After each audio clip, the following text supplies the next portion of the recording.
When the gods of Asgard learned of Baldr's dreams, they anxiously gathered to discuss their meaning. Odin stood up and spoke firmly. "I will go myself and return with a meaning for Baldr's dreams." The Allfather saddled his horse and left Asgard for the underworld of Hel.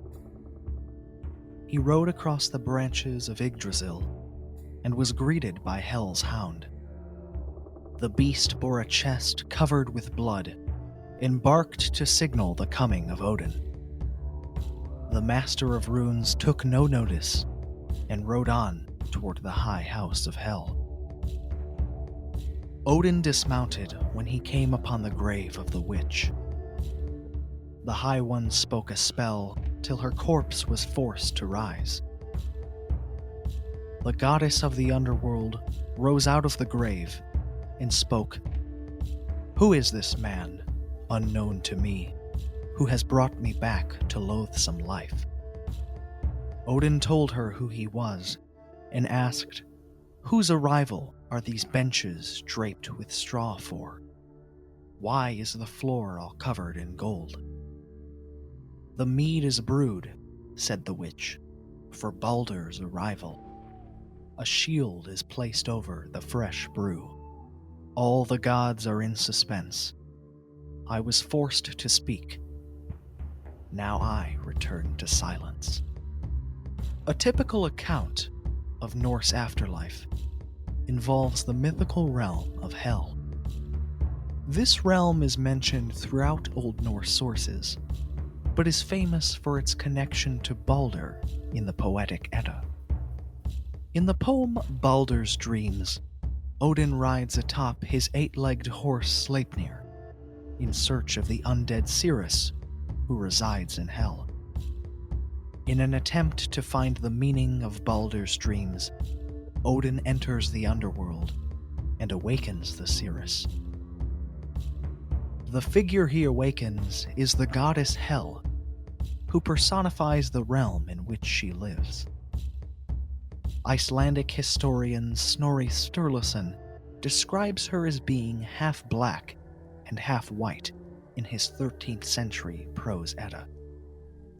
He says that Hel is the daughter of Loki, and therefore sister of the Midgard serpent and Fenrir the wolf. In Norse mythology, Hel is not a place of punishment, but merely the residence of the dead.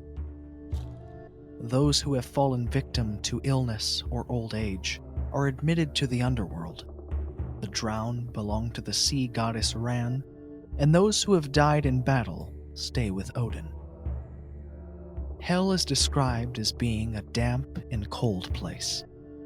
According to Snorri, it is located somewhere in the north, near Jotunheim, the realm of the giants. Like other pre-Christian cultures, the underworld of Hel is associated with water. The Prose Edda mentions a river called Gjoll and the bridge that one must use to cross it. In this source, Odin's son Hermod travels to Hel in search of the now undead Baldr.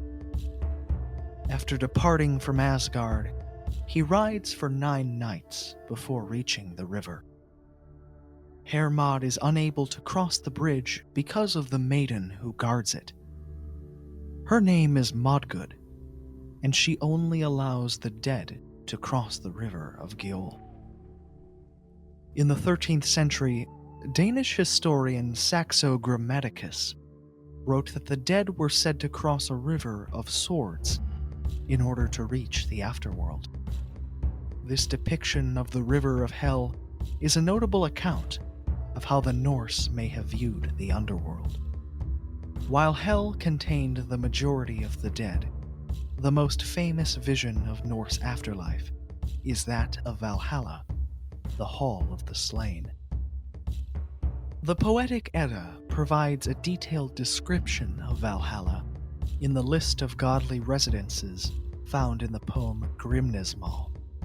According to this source, the hall is supported by spear shafts and roofed with shields. Armor lies atop the benches, and a wolf hangs above the western door. In addition to this poem, Snorri provides his own report of Valhalla. He writes that every day the warriors of Odin feast on the meat of a magical boar. The boar regenerates after it has been consumed, but Odin himself needs nothing to eat. For him, wine is both food and drink. Two ravens sit atop the High One's shoulders and tell all the news they hear and see. They are called Hugin and Munin. A goat called Hydrun stands atop the roof of Valhalla and feasts upon the leaves of Yggdrasil. The Einherjar, those fallen warriors of Odin, drink the mead that Hydrun endlessly produces. There are 540 doors in Valhalla. Odin's 800 Einherjar will rush through them to fight at Ragnarok. In Valhalla, there is a daily battle among these warriors, who fight in preparation for Ragnarok. Every day, after they dress, they put on their war gear. They then go out to the courtyard and battle, the one attacking the other. They fight the whole day, but in the evening they are alive again and drink with one another.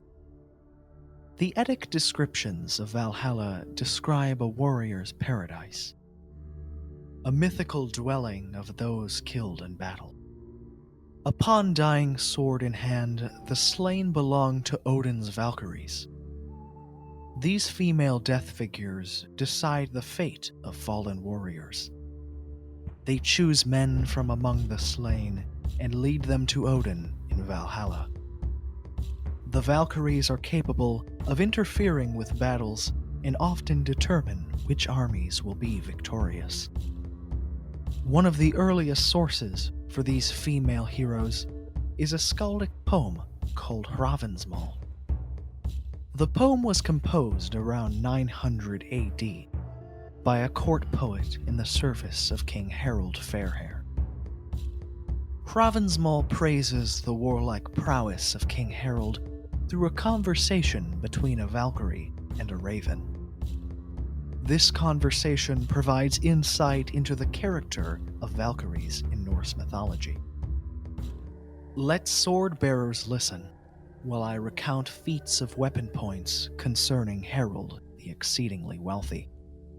I shall recount the words that I heard a white, bright-haired girl utter when she spoke with a raven. The Valkyrie thought herself wise. Men were not pleasing to the aggressive maiden, who understood the voice of the bird.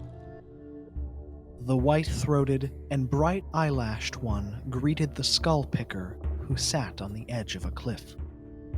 "What is the matter with you ravens? From where have you come with gory beaks at break of day?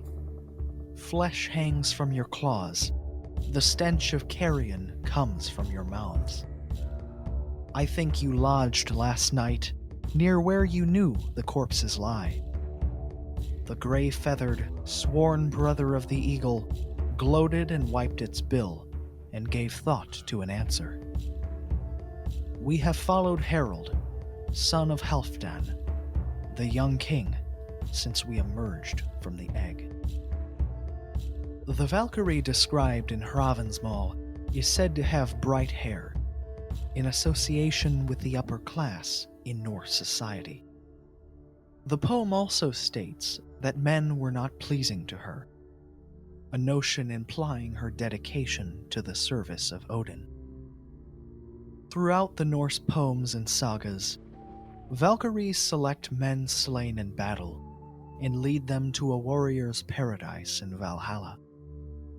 Those who suffer a less heroic fate spend their afterlife in the underworld of Hel, the realm where Odin journeyed to gather wisdom about Baldr. Hel and Valhalla are the primary visions of Norse afterlife. However, they are by no means the only realms in which one could dwell after death. The Norse afterlife is complex, and sources reflect the beliefs of many different places and times. The preserved stories of Norse afterlife carried the beliefs of medieval Scandinavia across the mythical universe, from Hel to Valhalla.